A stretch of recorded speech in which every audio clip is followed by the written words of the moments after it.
السلام علیکم ناظرین، ہارون انجم آفیشیل چینل کے ساتھ میں ہوں ماہنور فیاض۔ ملک میں سیاسی صورتحال جاننے کے لیے ہمارے ساتھ موجود ہیں ہارون انجم صاحب۔ آئیے چل کے ان سے گپ شپ کرتے ہیں اور اندرونی حالات کا جائزہ لیتے ہیں۔ السلام علیکم ہارون صاحب۔ وعلیکم السلام۔ کیسے ہیں آپ؟ شکر اللہ کا، الحمدللہ۔ کیا چل رہا ہے ملک میں؟ کیا اندرونی حالات ہیں؟ کچھ ہمیں بتائیں، کچھ ہمارے ناظرین کو بتائیں۔ اس وقت تمام اطراف جو ہے وہ کنفیوژن پھیلی ہوئی ہے، اور پنجاب اور KPK کی اسمبلیاں تحلیل ہونے کے بعد قومی اسمبلی سے تحریک انصاف کے تقریباً 125 جو اراکین مستعفی ہوئے اور ان کے استعفے منظور کر لیے گئے، اس کے بعد الیکشن کمیشن آف پاکستان کی طرف سے مختلف حلقوں میں الیکشن شیڈیول کا اعلان کیا جا رہا ہے۔ لیکن دوسری طرف گورنر پنجاب اور گورنر KPK جو ہے وہ الیکشن کمیشن آف پاکستان سے رابطہ کر رہے ہیں، خط تحریر کر رہے ہیں کہ ملک میں اس وقت جو معاشی، سیاسی اور جو دہشت گردی کے حوالے سے صورتحال ہے وہ انتہائی گھمبیر ہے۔ اس وقت کیوس یہ پھیلا ہوا ہے کہ کیا پاکستان کے اندر 2023 میں انتخابات ہوں گے یا نہیں ہوں گے۔ تو پاکستان کے تمام سیاسی تجزیہ کار، صحافی حضرات اس پر بات کرنے میں مصروف ہیں کہ آنے والے دنوں میں پاکستان کا سیاسی اور معاشی مستقبل کیا ہوگا۔ ہارون صاحب، گرفتاریوں کے بارے میں کیا کہیں گے؟ فواد چودھری گرفتار ہو گئے، اب شیخ رشید صاحب گرفتار ہو گئے، اور کون کون سے رہنما ہیں جو گرفتار ہونے جا رہے ہیں؟ دیکھیں، ریاست جو ہے وہ بنیادی فیصلے کر چکی ہے۔ اس وقت عمران خان انتہائی کنفیوز ہیں، فرسٹریٹڈ ہیں۔ پہلے فواد چودھری گرفتار ہوئے، اب شیخ رشید گرفتار ہیں، اور اطلاعات یہ ہیں کہ پاکستان تحریک انصاف کی جو کور کمیٹی ہے اور اس کے جو اہم ترین رہنما ہیں جن کے اوپر درجنوں مقدمات قائم ہیں، ان کی گرفتاریاں انتہائی قریب ہیں۔ اور عمران خان کے بارے میں بھی یہ دعویٰ کیا جا رہا ہے کہ آنے والے کچھ دنوں میں ان کی گرفتاری کے لیے بھی تمام تر تیاریاں جو ہے وہ مکمل کی جا رہی ہیں۔ بہرحال ریاست ٹھوس فیصلے کر چکی ہے، اور اس کا مقصد یہ ہے کہ پاکستان کی جو ریاست ہے اس سے ابو کوئی چیز نہیں ہے۔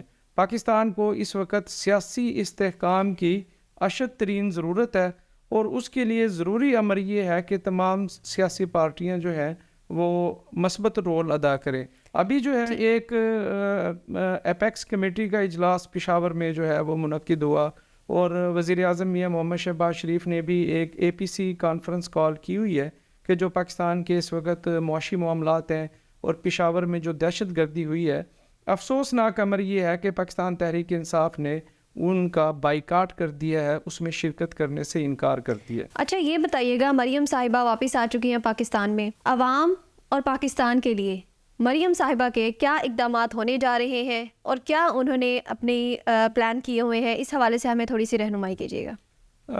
محترمہ مریم نواز جو ہے ان کو پارٹی کا چیف آرگنائزر بنا دیا گیا ہے۔ مطلب یہ کہ پارٹی کے تمام انتظامی معاملات جو ہیں وہ میاں محمد نواز شریف نے دوسرے سینئر رہنماؤں سے مشاورت کے بعد ان کو سونپ دیے ہیں۔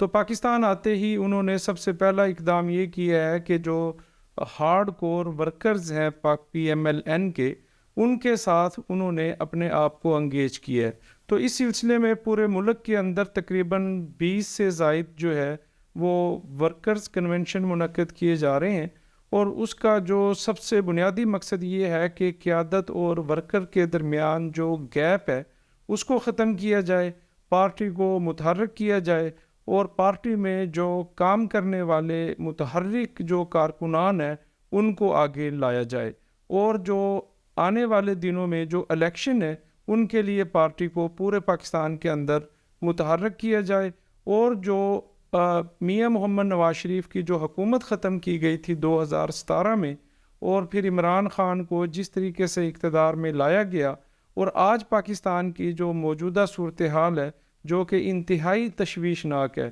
معاشی اعتبار سے بھی، اور پاکستان میں دہشت گردی کے واقعات جو ہے وہ دوبارہ شروع یہ انتہائی خطرناک ہے۔ تو اس لیے جو ہے نا وہ اپنے کارکنان سے جو اپنا تعلق ہے اور جو میاں محمد نواز شریف کا پیغام ہے وہ پہنچانے کے لیے جو ورکر سے جو ہے نا وہ براہ راست خطاب کر رہے ہیں۔ اچھا، یہ بتائیے گا، ابھی آپ نے ذکر کیا انتخابات کا، انتخابات کی تیاریاں ہو رہی ہیں. آپ کو کیا لگتا ہے 2023 میں انتخابات ہوں گے یا کیا اقدامات ہیں اس حوالے سے؟ میرا ذاتی خیال یہ ہے کہ پاکستان جو ہے نا وہ اس وقت الیکشن کا متعامل نہیں ہے. پاکستان کی معاشی صورتحال جو ہے وہ انتہائی جو ہے وہ پریشان کن ہے. IMF کا جو وفد ہے وہ تقریباً پچھلے 6 دن سے پاکستان میں موجود ہے، اور پاکستان کے جو معاشی ماہرین ہیں، جو وزارت خزانہ ہے، وہ IMF کو کنونس نہیں کر پا رہے، اور نہ ہی وہ پاکستان کا جو پیکج ہے وہ بحال کر رہے ہیں. تو پاکستان میں مہنگائی کی صورتحال سے آپ اچھی طرح واقف ہیں، عوام بھی واقف ہے. اس وقت عوام کے پاس کھانے کے لیے بھی پیسے موجود نہیں ہے. مہنگائی کا زور ایسے ہی چلتا رہے گا یا سائیکل پیچھے آئے گا؟ اگر انتخابات اس وقت نہیں ہے اہم، تو کیا یہ سیاسی پارٹی یا کیا یہ قیادت مہنگائی کو روک سکتی ہے؟ دیکھیے، اس وقت پاکستان کو نا معاشی لحاظ سے انتہائی ٹھوس اقدامات کرنے کی ضرورت ہے. دیکھیں، بات یہ ہے کہ جب ہم حقائق کو اگنور کرتے ہوئے ہم ایڈ ہاک بیسس پہ اپنے ملکی معاملات کو چلانے کی کوشش کرتے ہیں تو اس کے نقصانات ہوتے ہیں. اب ہم نے IMF سے معاہدہ کیا، پھر ان سے کمٹمنٹ کی، پھر ہم اس سے بیک آؤٹ کر گئے، اور آج صورتحال یہ ہے کہ پوری دنیا کے جو ادارے ہیں وہ پاکستان پر اعتماد کرنے کے لیے تیار نہیں ہیں.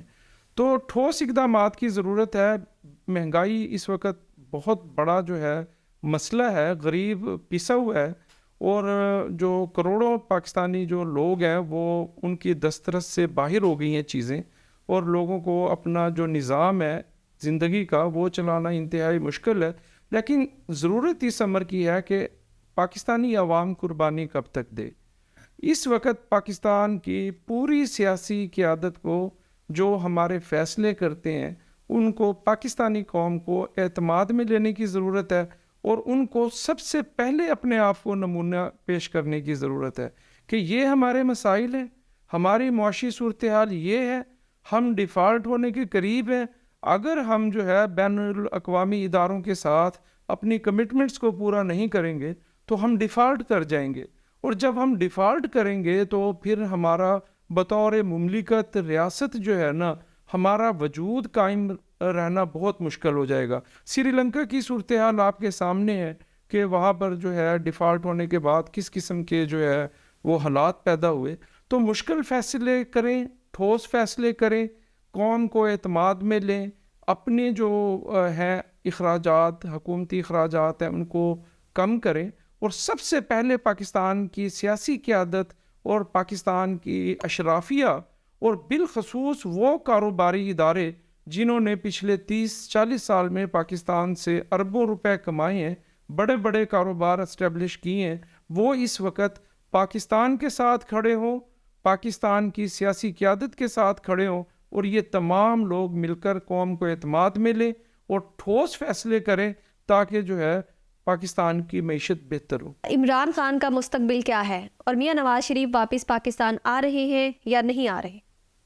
عمران خان کا سیاسی مستقبل جو ہے وہ انتہائی محدود ہے. عمران خان پاکستان کی پولیٹکس میں آنے والے دنوں میں نااہل ہونے جا رہے ہیں، اور اطلاعات یہ ہیں کہ آنے والے کے کچھ دنوں میں ان کی گرفتاری متوقع ہے. اس کے لیے تمام تر تیاریاں مکمل کی جا رہی ہیں. ان کے اوپر درجنوں مقدمات قائم ہیں، اور سب سے اہم جو ان کے اوپر کیس ہے وہ توشہ خانہ ریفرنس کا ہے، جو انتہائی ٹھوس اور اہمیت کا حامل کیس ہے. اس کے علاوہ لاہور اسلام آباد ہائی کورٹ میں بھی ایک کیس جو ہے ان کی بیٹی کے حوالے سے جو ہے وہ بھی زیر سماعت ہے، جس کے لیے اسلام آباد ہائی کورٹ نے ایک لارجر بینچ تشکیل دے دیا ہے. تو خیال یہ کیا جا رہا ہے کہ جس قسم کے مقدمات عمران خان پر قائم ہیں اور پاکستان کی اعلیٰ عدالتوں میں کیس زیر سماعت ہیں، تو عمران خان جو ہے وہ ملکی سیاست سے نااہل ہو جائیں گے، اور ان کے نااہل ہوتے ہی پاکستان تحریک انصاف جو ہے وہ انتشار کا شکار ہو جائے گی. کیونکہ پاکستان تحریک انصاف ایسی سیاسی پارٹی ہے جس نے ہمیشہ جو ہے نا اسٹیبلشمنٹ کی چھتری کے نیچے جو ہے وہ پولیٹکس کی ہے، اور اب پاکستان کی اسٹیبلشمنٹ جو ہے وہ نیوٹرل ہے، اس کا ملکی سیاسی معاملات سے کسی قسم کا کوئی تعلق نہیں ہے. اور پاکستان تحریک انصاف اور بالخصوص عمران خان جو ہے اسٹیبلشمنٹ کی سپورٹ کے بغیر پالیٹکس نہیں کر سکتے، نہ ہی ان کی اس قسم کی کوئی ٹریننگ ہے۔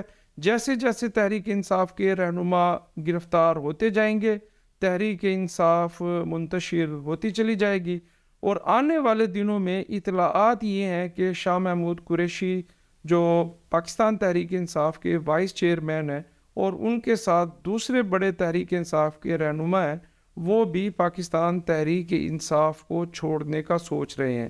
لیکن آگے جو ان کو اکاموڈیٹ کرنے کے لیے پی ایم ایل این اور پاکستان پیپلز پارٹی کے پاس کسی قسم کی کوئی سپیس موجود نہیں ہے۔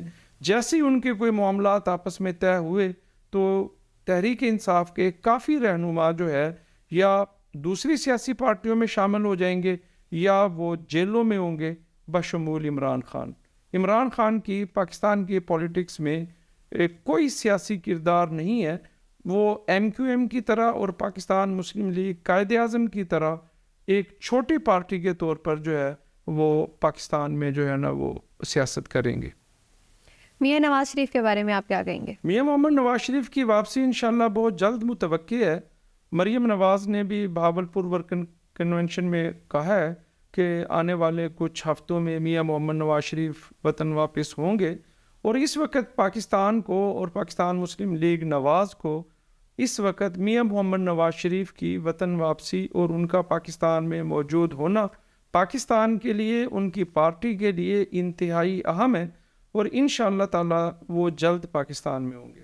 اچھا یہ بتائیے گا کہ ملک میں کیا کوئی ایمرجنسی نافذ ہونے جا رہی ہے؟ اور سننے میں یہ بھی آیا ہے کہ کوئی اعلیٰ سطح کا کمیشن تیار کیا جا رہا ہے جس میں ملک کی اس حالات، جو ملک میں مہنگائی ہے یا جو بھی معاملات ہیں کہ ملک اس حال میں پہنچ گیا ہے، اس کے بارے میں تحقیقات ہوں گی اور احتساب نافذ کیا جائے گا۔ اس بارے میں آپ کیا کہتے ہیں؟ جی اس قسم کی اطلاعات ہیں، اور میرا خیال ہے کہ ملکی معاملات اسی طرف جا رہے ہیں کہ اگر پاکستان کی ڈائریکشن اور سمت کا آپ نے صحیح تعین کرنا ہے، ہر 5 یا 10 سال کے بعد پاکستان انہی بحرانوں کا شکار ہوتا ہے۔ دہشت گردی شروع ہو جاتی ہے، پاکستان میں بجلی نایاب ہو جاتی ہے، گیس کی لوڈ شیڈنگ ہوتی ہے، مہنگائی کا طوفان آتا ہے۔ تو کیا وجوہات ہیں کہ ہر 10 سال کے بعد پاکستان پھر وہیں کھڑا ہوتا ہے جہاں اس نے دوبارہ سفر شروع کیا ہوتا ہے؟ تو اس کے لیے ضروری یہ ہے، اطلاعات یہ ہیں کہ ریاست نے جو ہے بہت سخت فیصلے کیے ہیں کہ آخر وہ کیا وجوہات تھیں کہ جو ہے میاں محمد نواز شریف کے دور حکومت میں پاکستان جو ہے وہ ترقی کر رہا تھا، 5.8 پاکستان کی جی ڈی پی تھی، اور دہشت گردی پر قابو پا لیا گیا تھا، پاکستان میں اندھیرے ختم ہو گئے تھے، سی پیک بہت برق رفتاری کے ساتھ جو ہے وہ کام کر رہا تھا۔ تو آخر وہ کیا وجوہات تھی کہ پاکستان کو ڈی ٹریک کیا گیا اور 2/3 اکثریت رکھنے والے وزیر اعظم نواز شریف کو جو ہے صرف اپنے بیٹے سے تنخواہ نہ لینے پر، جو تنخواہ وہ لے سکتے تھے، اور مطلب یہ ہے کہ ایک والد نے اپنے بیٹے سے تنخواہ نہیں لی اور وہ تنخواہ وہ لے سکتا تھا، صرف اس بنیاد پر وقت کے وزیر اعظم کو اس وقت کے جو سپریم کورٹ آف پاکستان کے چیف جسٹس ہیں اور ایک مخصوص ججز کا جو گروہ تھا، انہوں نے، یہ ایک پوری سازش ہے۔ اب اس سازش کے جو تمام محرکات ہیں، یا جن لوگوں نے یہ سازش تیار کی، جن لوگوں نے پروجیکٹ عمران خان کو لانچ کیا، اس کو سپورٹ کیا، اور پھر 2018 کے الیکشن میں آر ٹی ایس سسٹم کو بٹھایا گیا، تحریک انصاف کو اکثریت دلائی گئی۔ اب یہ تمام جو اس کی تفصیلات ہیں وہ پوری پاکستانی قوم کے سامنے ہیں، وہ پاکستان کے صحافیوں کے پاس ہیں، پاکستان کے اعلیٰ جو فیصلے کرنے والے لوگ ہیں ان کے پاس ہیں۔ تو ابھی یہ اطلاعات ہیں کہ ایک اعلیٰ سطح کا کمیشن بنایا جا رہا ہے جو پاکستان کے موسٹ کریڈیبل جو لوگ ہوں گے وہ ان پر مشتمل ہوگا، اور وہ ان تمام محرکات کی جو ہے وہ انویسٹیگیٹ کرے گا، وجوہات کا تعین کرے گا کہ کن وجوہات کی بنا پر پاکستان ایک ناکام ریاست ہے، پاکستان ڈیفالٹ ہونے کے قریب ہے، پاکستان میں 25 کروڑ لوگوں کا ملک ہے، اور پاکستان جو ہے اس وقت شدید بحرانوں کی زد میں ہے، اور یہ ان وجوہات کا تعین کرنا وقت کی اشد ترین ضرورت ہے، کیونکہ ہم ان وجوہات کا تعین کیے بغیر اپنی سمت کو، اپنی ڈائریکشن کو صحیح طور پر جو ہے وہ درست نہیں کر سکتے۔ ہارون صاحب آپ کا بہت شکریہ، آپ نے اندر کی باتیں بتائی ہیں، بہت سی انفارمیشن دی ہیں۔ اگلے پروگرام میں پھر حاضر ہوں گے نئے سوالات کے ساتھ۔ اللہ حافظ۔